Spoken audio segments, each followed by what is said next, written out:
Twitter to begin labeling state-affiliated media outlets. The new policy will initially apply to outlets linked to governments on the United Nations Security Council. Twitter will start labeling the accounts of media outlets affiliated with the governments of countries on the UN National Security Council, it announced Thursday. The labels will go on the accounts for China Daily, Russia Today, Sputnik and other media outlets, a Twitter spokesperson said. But no, Voice of America and Radio Free Europe Radio Liberty, two media outlets funded by the U.S. government, or NPR and the BBC.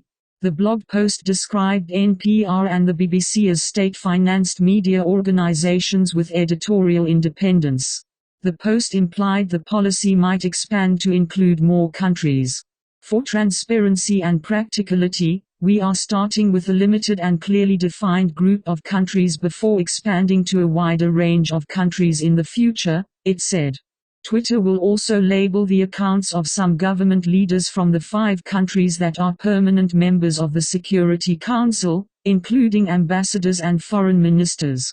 The move comes as social networks face unstinting criticism for its handling of foreign influence and disinformation.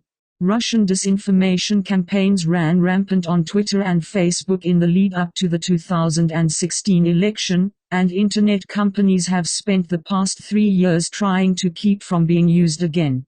Thus far, they've had mixed results. Videos pushing disinformation about the novel coronavirus have racked up tens of millions of views on Facebook, and high-level Chinese government officials have pushed conspiracy theories about the pandemic on Twitter.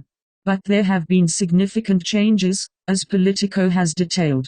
Twitter and Facebook have worked to take down posts with disinformation about voting. And last month, Twitter yanked thousands of accounts pushing the QAnon conspiracy theory. For Twitter in particular, any policy changes around public officials' communications can risk blowback, especially from U.S. President Donald Trump, who uses the platform every day. The company jousted with the Trump campaign on Wednesday when it tweeted a video of the president saying children are almost immune to COVID-19.